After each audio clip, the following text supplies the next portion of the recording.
I have not taken a serious look at the Swan in probably 5 years. I mean, I've revisited it in the last few years, but it always seemed like a high fire rate, low accuracy, mediocre weapon all around. Zaku did some testing on the Swan and said it might be better than I ever thought. He compared it to the Pain Train, where it seems like it's a slightly lower damage Pain Train that shoots quicker and takes a very long time to reload, but it has a higher mag size, being, let's see over here, 50 instead of 30. That's a big deal, which I believe was ideally meant to stack up on the 6th perk. You see, the Swan, if I'm not mistaken, was the first weapon in the game to have stacking damage, crit rating, fire rate as a 6th perk. Back then, back in my day, Affliction was very low damage. It was honestly not even worth using, but stacking up the crit rating and the damage of the fire rate was an interesting perspective, and nowadays I'm kind of against these. These perks are fine in very specific configurations. In fact, the stacking crit rating perk was used in my Spectre Blade lunge video showcase. That was AS407's loadout. Link to that video down below. Super duper fun.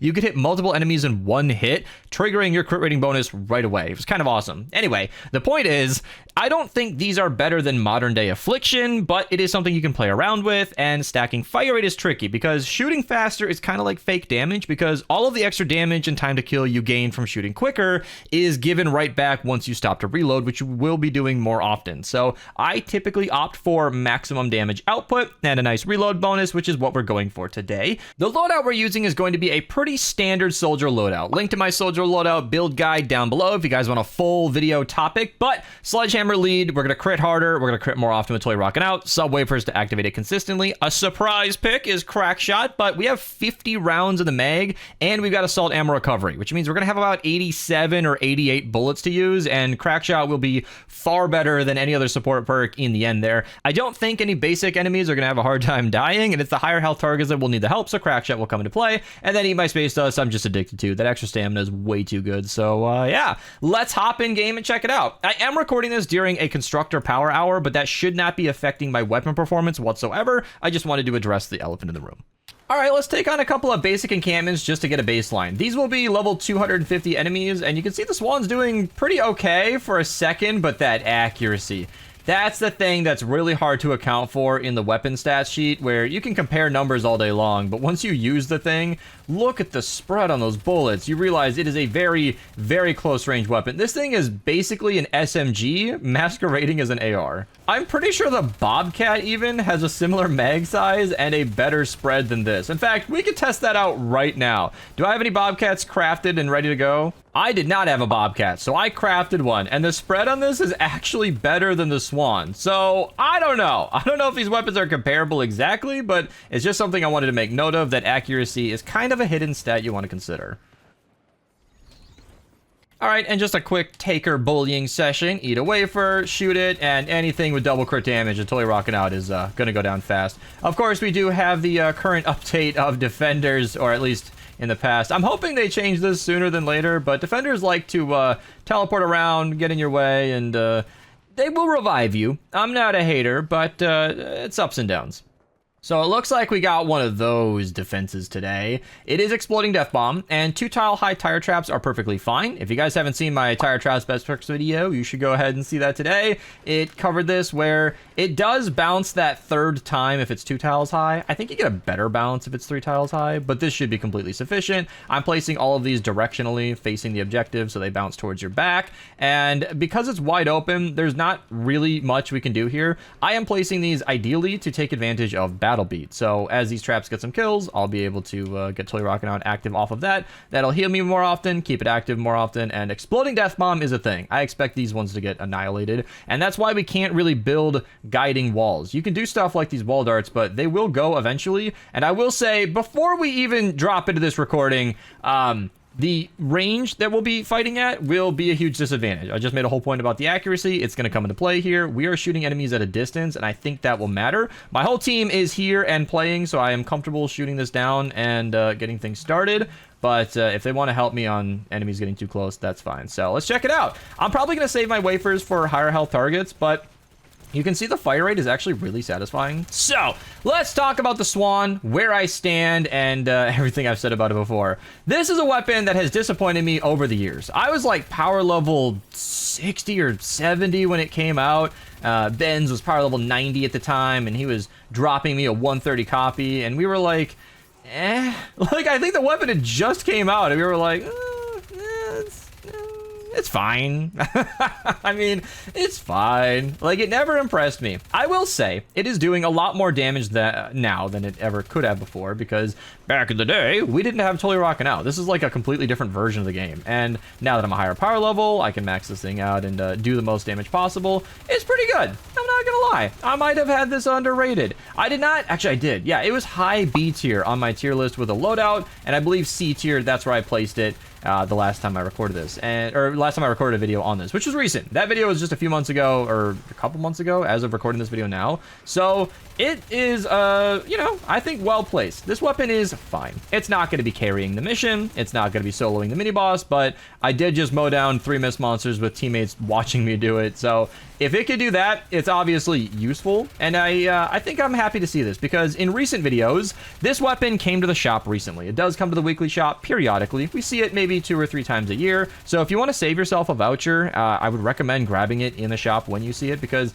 I say this all the time. I make videos where turns out I was wrong, or my opinion distorted over the years, where this weapon, like, I'll rank it B tier, and then have very few good things to say about it when it actually comes to the shop. I actively advise people not to buy it, which is fine. Like I said, there are maybe better ways to spend your gold, but it's not like it's useless. I mean, I made it sound like the thing couldn't kill. I mean, it clearly can. It does a fine job. The fire rate is quite enjoyable. I like a higher fire rate weapon, although 8 fire rate is only high compared to the Pain Train. The base fire rate in the game, if you want to look at like the Bobcat I showed earlier or the Siege Breaker, you're looking at about a 10.8 fire rate for Sunbeam. That being 12 is kind of the game's most default fire rate, if you guys ever wanted a baseline. So 8 is actually quite slow on those standards. Given that you have a high mag size and reasonably high per bullet damage, you do get a weapon that's pretty good. And advising people to straight up not buy it was probably a little more pessimistic than I needed to be, and I really appreciate Zaku for funding this video. You guys never need to fund a video. That's never necessary. I'll make my own content, but he wanted me to cover the Swan. He was checking it out and thought it'd do well, and I appreciate it. You guys get an extra video out of a weapon I was not about to cover, and this one was actually kind of half price. So if you guys ever want to talk to me about pricing and fund your own video, check me out, Twitch link down below. We'll have a conversation, but at the usual rate, I was like, you know what? He wanted to cover me like the death rate, which is a video that also is up on the channel, or going up on the channel. I'm not sure which one of these is going up first, but I figured, you know what, dude, I'll just do both. Like, you got me half interested in the death ray, you got me half interested in the Swan. If you really want to fund a video, let's just do both of them. He's a long-time supporter of the channel. He's funded more videos than anybody, and honestly, I just feel really good about that. I felt happy to just give him a half price, because usually funded videos are topics that are in my trash bin. I have basically said I'm not covering this. It's not happening. Someone throws some cash at me and says, yeah, you are, and I go, fine. You know, that's usually how that goes. If people recommend a loadout or a weapon, or say like, hey, you were wrong, this is actually really good, oftentimes I'll just record that on my own. I'm perfectly happy to. I love it when I find out a weapon was better than I thought. But honestly, this was a situation where we had 2 weapons where I was as half interested in giving it a new review. This is performing better than I thought. I'm glad to see it. Honestly, this is fine. The accuracy is pretty bad. You got to get pretty close. You can see I had to back off there because the storm was a problem. And then running into beehives and an exploding death bomb projectile is probably a bad idea. If you want to stay alive, keeping that health bar up is kind of a priority. But I expected this to be a lot worse than it was, which I'm kind of glad to see. So it's kind of nice. If you see this in the shop, definitely pick it up, give it a go. It's nice to just have variety, and I recommend buying stuff in general because sometimes I'm wrong, and you know, I would much rather people have the weapon ready to go and never use it. Okay, this is a good wafers moment. Yeah, I was gonna say, I like saving my wafers for the higher health targets, but enemies are not hitting my traps right now, and they are the only way I can get Battle Beat active automatically. But I always recommend saving a copy, because stuff gets buffed, you know, loadouts happen, people find out weapons are better than they thought. The Black Drum, out of nowhere, just got really strong, so you're really never going to be sure which weapons will end up being very good, and Epic does do rebalancing. I mean, in the same update where they nerfed the Xenon Bow, the Discharger, and the Pot Shot, they buffed the entire Vindertech set. Now, those weapons didn't get like a lot stronger. It was like a 10 to 20% damage buff across the board, but still, that's a difference, and trap vulnerable is unfortunate. That means we're not going to be able to get a mini-boss showcase, but this will be a great example of what you should do during the mini-boss fight. So, if it's trap vulnerable, don't box it up in broadsides. It's tempting, I know, it feels good to watch it die right away, but that'll just put a box and a bunch of walls doing nothing right in the middle of your defense, and it's not going to work well for long. So, was he really out of range? So what I recommend doing are wall darts placed spaced like this, where enemies walking through here will now get hit by those very same traps. That way, you still kill the mini-boss in a decent amount of time, you still get it taken care of, but you're leaving behind traps that'll actually do something for your defense. If you want to just box it up in broadsides, I don't blame you. I mean, I do the same thing for years, but it just, like I said, if you put 4 walls in a cube right in front of your base, you're just going to have enemies walking through it or around it. It's a waste of traps, and it doesn't really aid your defense after the mini-boss is gone.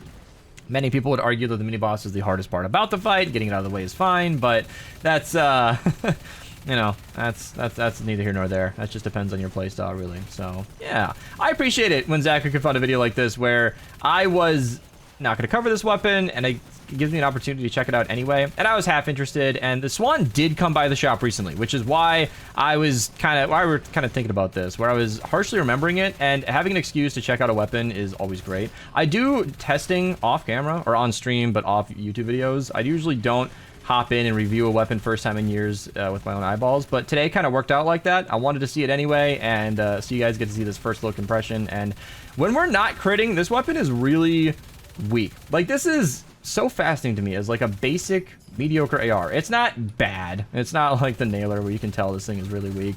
It's not melting enemies, but it has its moments. With double crit damage and Toy Rockin' Out activating fairly frequently, I'd say it's doing a pretty good job. This thing's actually fun to use, and maybe I'll have to check it out more in the future. It does have any element, which gives it an advantage over the Death Ray. It means you can match it to whatever zone you're in. My copy was water, and I switched it to fire for this video, so that is something I get to do as a YouTuber. Like, throughout the year, I will run Amp Up, Frost Up, and Fire Up missions specifically for situations like this, where some random weapon like the Swan ends up being featured in a video. I would like to switch it to the correct element for the zone we're in, and I'm just going to need 1800 Fire Up to do that. And being able to blow that amount of resources on this is kind of convenient.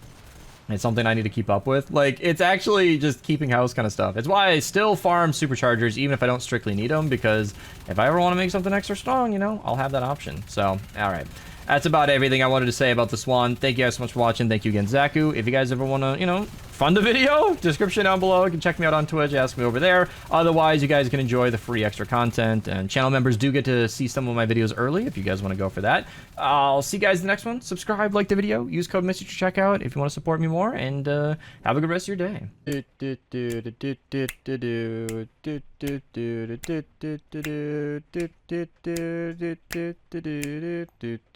And then